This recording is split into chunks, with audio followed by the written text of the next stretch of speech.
You are now tuned in to the Storm Tracker Podcast.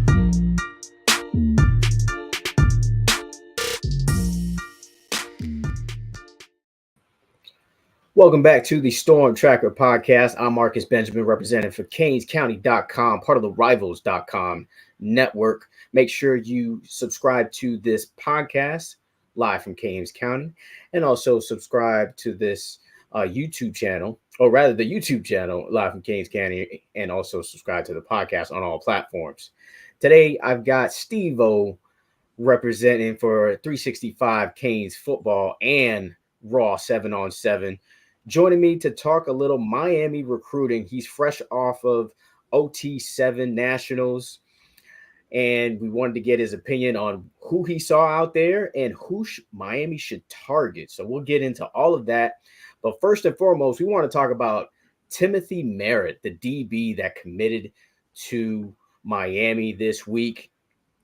Steve-O, first and foremost, how you feeling? I'm feeling good. It's always nice when, staff makes the evaluation. They say, hey, everybody's on board with this guy. Let's push. Then, the kid gets the visit. He just obviously official visited last weekend, and then they get the commitment. So it's always nice to see that. Everybody was on board with this evaluation. Everybody had one mind on it. And then, boom, we get the kid to pop. Just good juju. He's very versatile chess piece. I think he's going to play a lot of nickel, some deep safety for us. Could play outside corner. But I do think, faster ways on the field for him in the other room. So definitely excited about the pickup. OT7, came up short, but it was a great tournament. It was a great OT7 season. A lot of big plays were being made, a lot of big-time players, a lot of big-time Miami targets. I'm super excited. I think Miami has the right set of guys on the radar. It's just more about closing at this point. Got you. And close they did with Timothy Merritt. So let's talk a little bit about him. I had a chance to speak to him right after his official visit. He's a big kid, man. Big kid. Very rangy, lengthy. And then, when you watch his tape, he can get really physical and also really kind of like fight off receivers to the boundary. I mean, just what do you love about this pickup from for Miami? Yeah, because he's 6'2", 185, and he plays like he's 6'2", 185. You know what I'm saying? He puts hands at the line of scrimmage. He's very feisty. He walls receivers off. He's going to push them to the sideline. You'll see a big hit here on a little swing pass. But this is a guy who covers very physical. And I think he's going to make a living inside the box. You'll see the long-term speed here, just a little stutter speed release.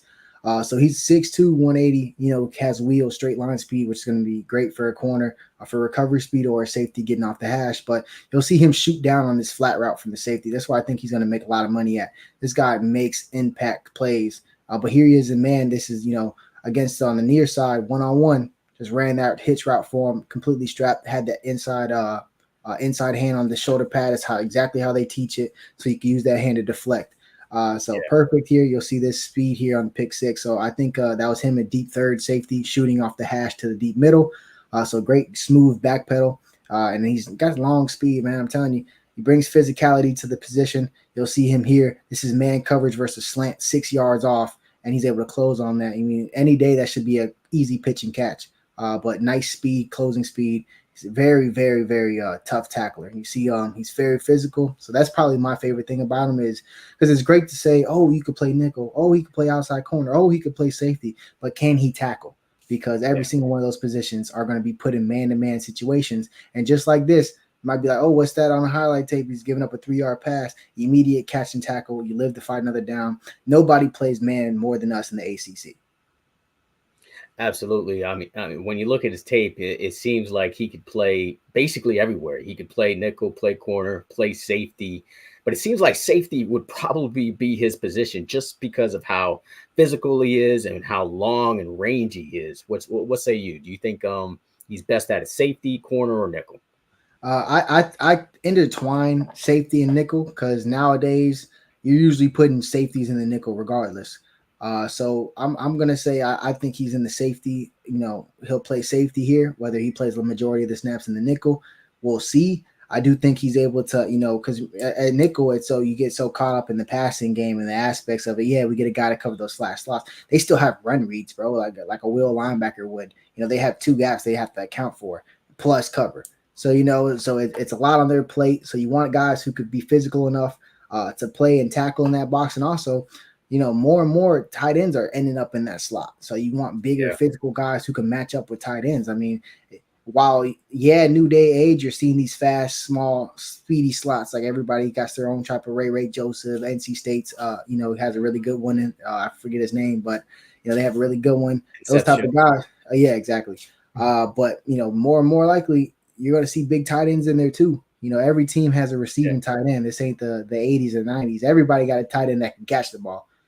So that's going to be, something that I think he can maybe make a name for himself, because I do like his man coverage. So if he can get in there and cover man, like KJ Cloyd did for us last year tremendously, coverage on tight ends, man to man, I would very, very, very be intertwined or interested to see how he transforms at Miami. His body, maybe put on, I could see him 6'2", 200. That sounds good. 210 at safety, playing that nickel spot too. 205, that range, that sounds like a good combo, good vision for Merritt. Yeah, absolutely. Right now, Rivals has him as a 4-star, and I think he's every bit of a 4-star. Could maybe even challenge for a 5-star. We'll see how he finishes off his senior year in this 2024 season. But how is Miami going to finish off this 2025 class when it comes to DB? Because Merritt is the first one on the board. And I'm hearing that Miami could take as many as 5 DBs overall. And there's a bunch of DBs out there that, of course, Miami is interested in. Of course, one being 5-star DJ Pickett, who's scheduled to visit officially this weekend, along with the local 4-star CJ Ewald. Mark Manfred was visiting Coral Gables last weekend. You also have the two-way player Bryce Fitzgerald in there, as well as the USC commit. Of course, he's Raw family all day. And we got the USC commit as well. Drake Stubbs out of Mandarin, also Raw family all day. So how do you see this kind of playing out at DB for Miami with all of those options? I think they have to take 7 or 8, man. I mean, I know we just took 4 corners, so I get it. I would say, hey, maybe we take 3 corners. You know what I'm saying? I think that's a good spot. I think we're in a great spot for Ewald, one of the smoothest kids. I remember seeing him versus Edison as a freshman guarding Ray, and he didn't have one catch. It was explicit coverage job, and I've always been high on Ewald since, and he's always a performer. So I think we should do well there. You got guys like Ben Hanks that we have to continue to fight for. But if some of these safeties want in, so let's say, Drake Stubbs and Bryce Fitzgerald say, hey, I want in. And Amari Wallace, 4-star at Miami Central, says he wants in. Yeah. You have to take him. Yeah, also Raw family. You have to take him. Just because, one, he could play nickel, he could play outside corner, and he plays safety. So you get the versatility, and it's just all about adding talent. Think about right now, what's the position everybody's worried about? Safety. So if you have 3 high school studs saying, hey, I want in, what are you not gonna fix that weakness on your roster, or at least perceived weakness on that roster nationwide? And then cornerback, I feel like you could be a little bit more selective, yeah. But take 3, maybe 4 if the 4th one is a dude. But at safety, I mean, we need bodies there. We might have to rely on another freshman, Zaquan Patterson, to play heavy snaps there. And that's while that's great, problem to have. Hey, we have this 5-star we have to play. It would be better if he had 5-star. We had a 5-star that just we couldn't keep on the bench no more, even though the guy in front of him was serviceable or playing good. So I would think 5. Nah, man, I couldn't combine 5. I think we have to go at least 6, man. At least 3 safeties and then 3 corners. I mean, it's the biggest hole on the roster. We're gonna lose everything. I mean, Mish, that's a 1-year deal. He's a 1-year rental, man. So don't get too in. Jaden Harris will be a 3rd-year player unless he has like a Sean Taylor type season. I would assume he's coming back or hitting the portal or something like that. So we really have nobody. I think we should take 3 safeties this class, especially since we're in a good spot for a couple of them.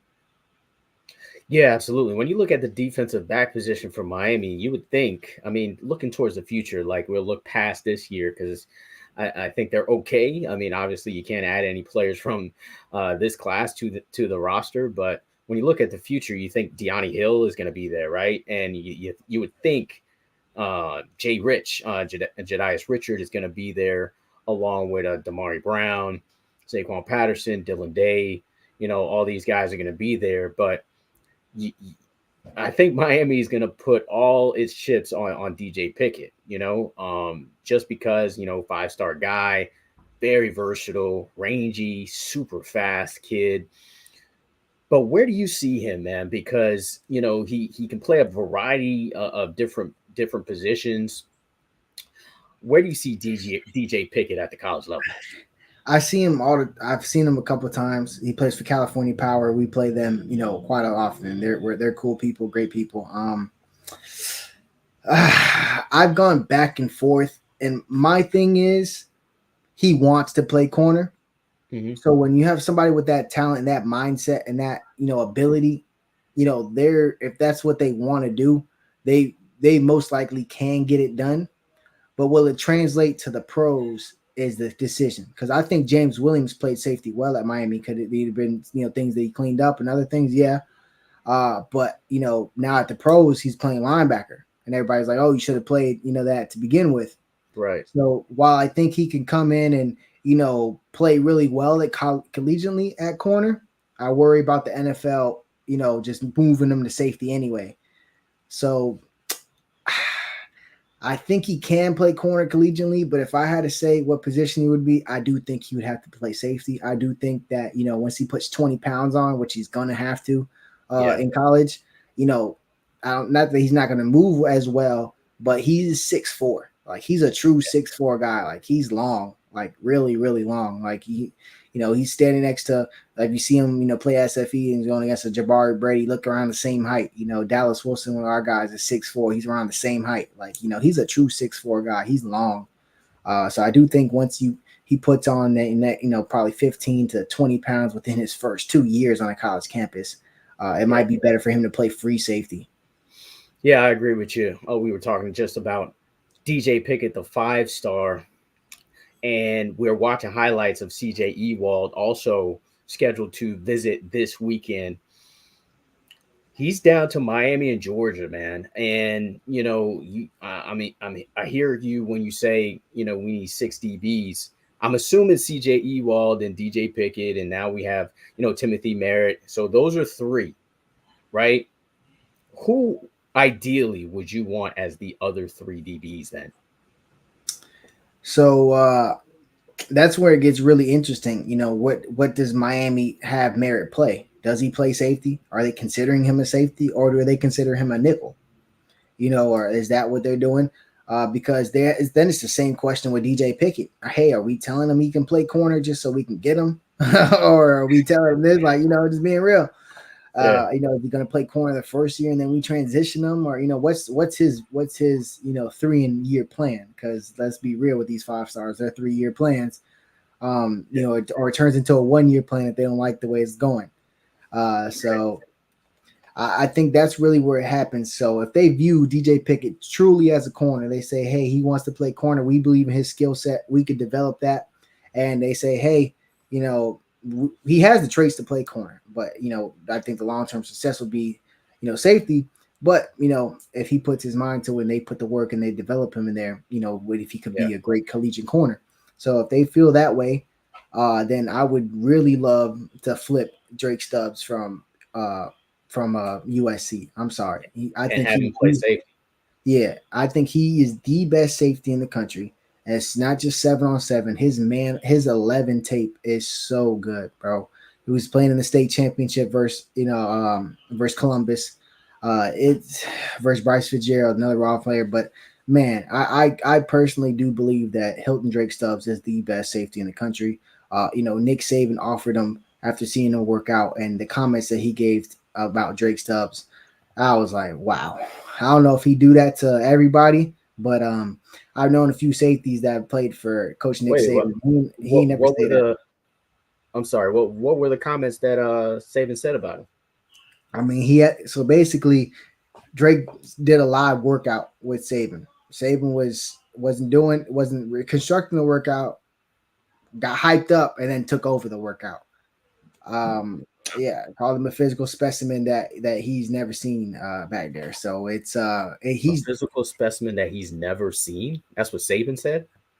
that's what I heard. You know, if they juiced it up, but I mean, if they juiced it up for me, that's what I heard. But he did have that offer like immediately from him, and was he capping? Was he doing all that to recruit? I mean, they do that, but I mean, I would believe it. I mean, he is one of the best safeties I've seen in a long time.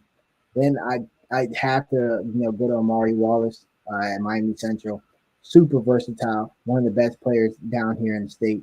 You have to get him. I mean, you can't let these Miami Central kids.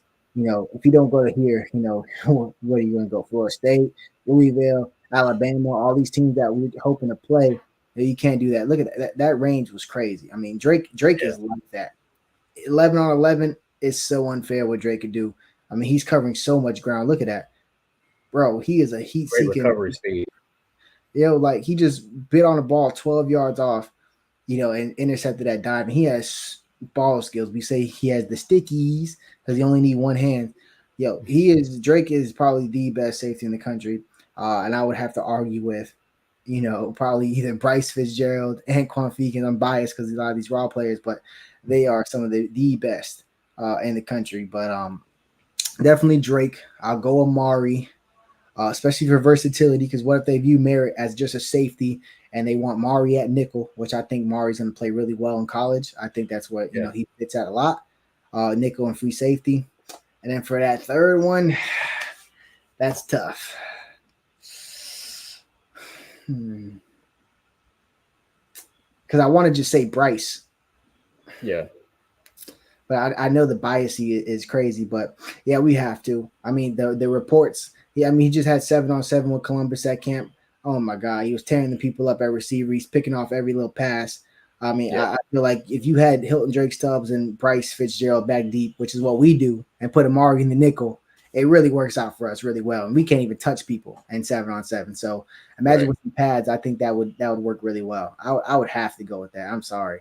And like if I'm Miami, you can't take that away. Like, I mean, if that three or that trio wants to come, paired with the Chris Ewald, the DJ Pickett, and Merritt at corner. I mean, what you're cooking with grease. Yeah, absolutely. I mean, that would be an outstanding haul from Miami. I wouldn't put it past the Hurricane staff. I mean, the staff has done amazing things in these last 2 years. So we'll see if they can do it again and really kind of up that defensive back room who needs some bodies for the future of the program. You of course were at OT7 with Raw, and of course you're watching your guys, but you see other players out there as well. So when you were out there at OT7, it's the Nationals, best players in the country when it comes to 7-on-7, especially when it comes to skill guys as far as wide receivers and DBs. Who really kind of stood out to you and kind of told you in your head, like, Miami really needs to get this guy?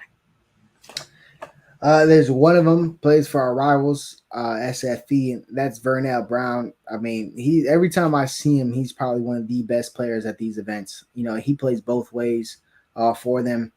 I mean, he has juice.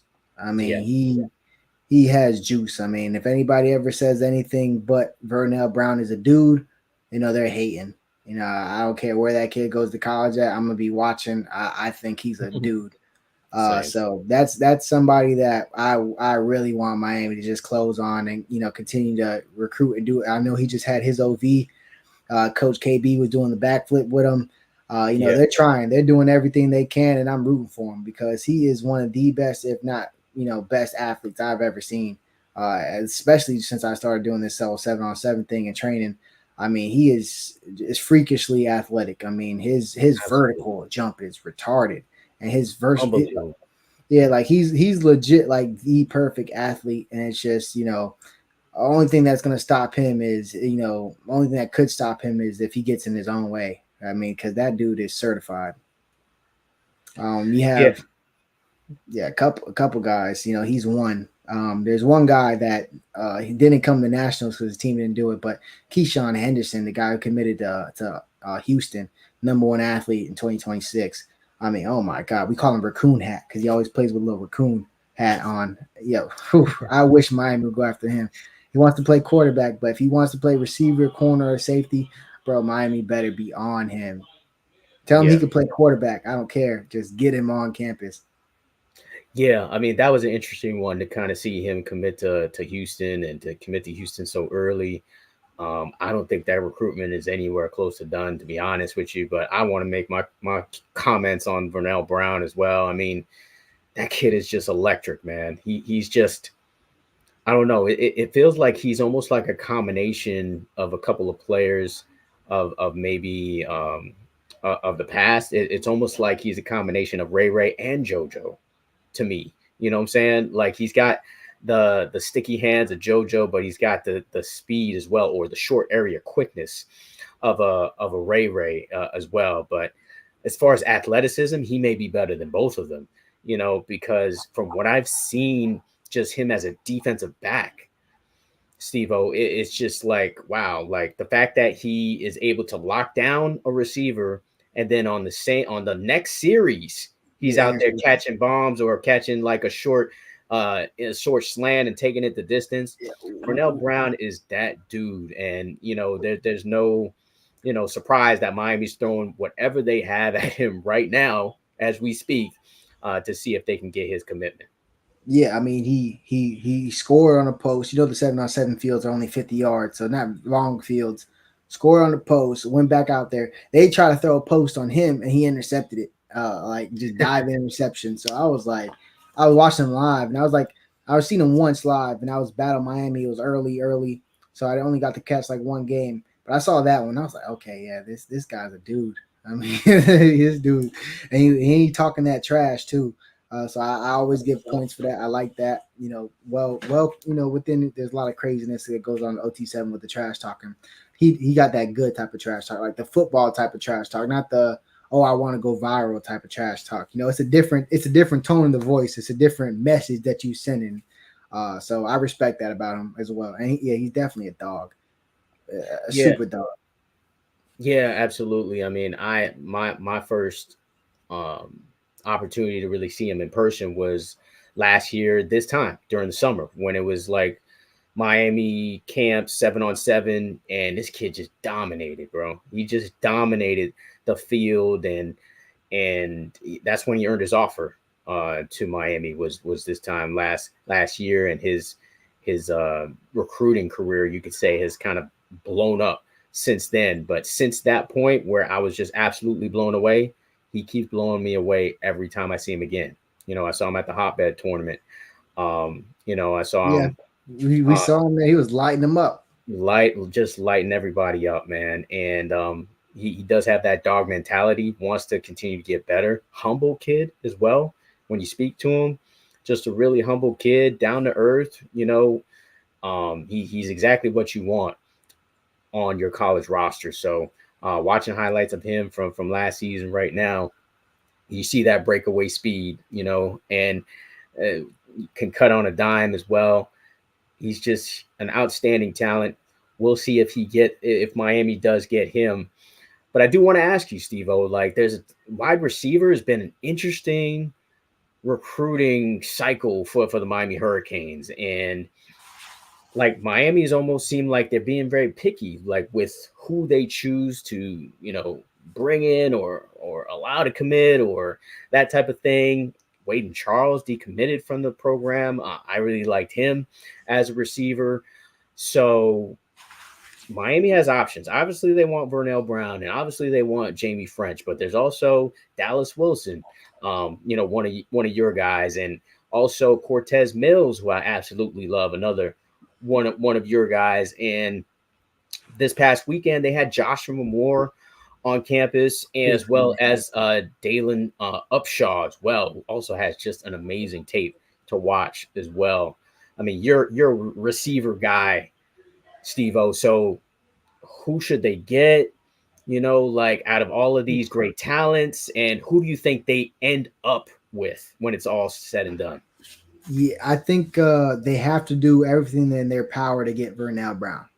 I don't know where they put him at the board. They got to shoot their shot for him. Does it happen? I really don't know.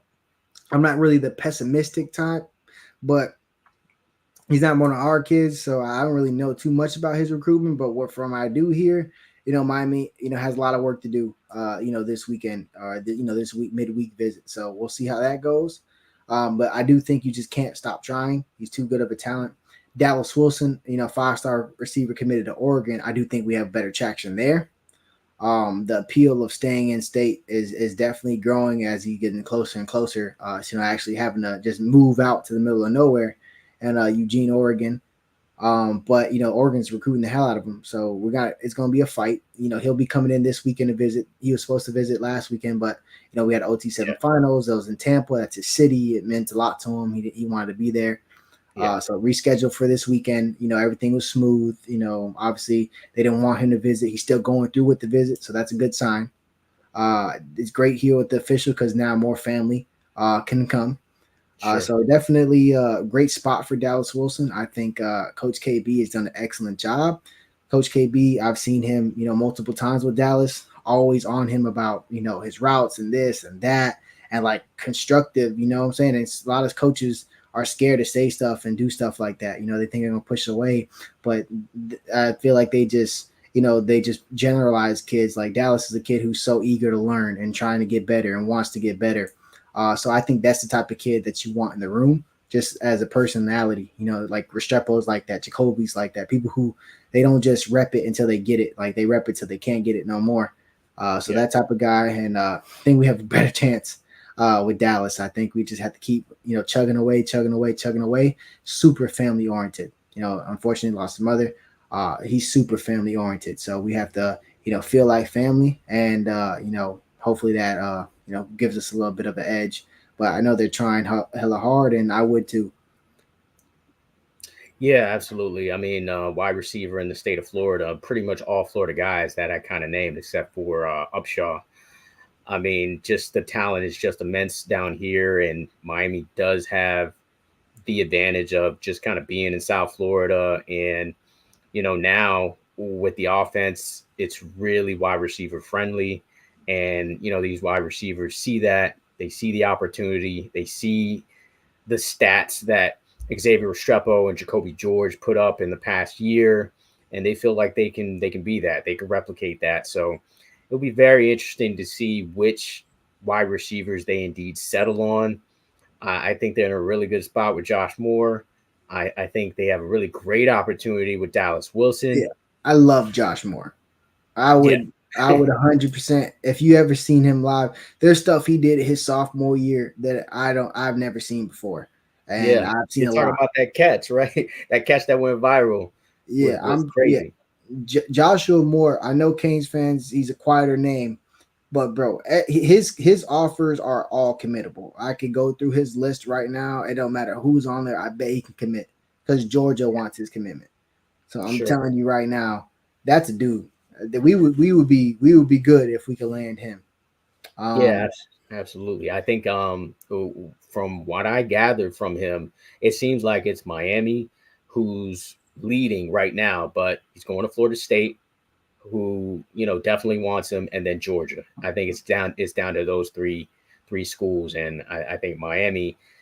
The only bad thing about Miami is that they don't have the last visit. That was the only part of it that kind of makes you a little nervous about it. But if they did have the last visit, I would say it's a lock right now. But right now, who knows? Because Georgia has an opportunity to impress them, and the Seminoles do as well. So we'll see how it all shakes out. Yeah. Then we got Cortez Mills, 4-star receiver at Homestead, probably one of the best 50-50 ball catchers in the country. Just a very, very good neck and very good body control, strong hands through contested catches. I mean, Cortez is a monster. I mean, I really think we should take 4 receivers.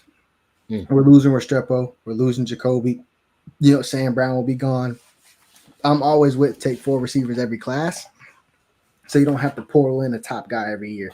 You know what I'm saying? Take 4 and let's develop one of these guys to a top class. You bring in a class with Dallas Wilson, Cortez Mills, Joshua Moore, and then maybe a Vernell Brown or a Dylan Upshaw or a Tyler Williams who visited last year, who has the straight line speed that we really actually need in the room, to be real with you. So there's a lot of options. So you can't look at us and tell us we need a portal guy. Nah, somebody in this room got to go out there and catch some damn footballs. So I'm with the take 4 receivers always, just because receivers are also the first people to hit the portal. We kind of have that reputation as divas, not getting the ball. A lot of things have to go right. Offensive line, a lot of things got to go right. So that's probably one of the most prone positions to hit the portal as well. So you want to load up. Absolutely. And obviously this is Steve-O, representative for 365 Canes football, also coach for one of the premier programs in the entire country, Raw 7-on-7. Thanks for joining me today, man. I really appreciate you. Hopefully we can see you again, and make sure you check his review of Timothy Merritt on canescounty.com. Yeah, appreciate you having me, fam, always. And hopefully we'll have some more reviews on the website because June's supposed to be rolling, and now we're here. Yeah, absolutely. I think June, we may have a couple more, but I think July is really, really going to be that busy month for you, bro. Yeah, I'm hoping we go 5 to 6 strong in July and build the core of this class before the season. Absolutely. Hoping to see that as well. Make sure you follow this podcast on all platforms. Also, make sure you subscribe to this YouTube channel live from Canes County. Most importantly, subscribe to the website, canescounty.com. Use the promo code Miami30.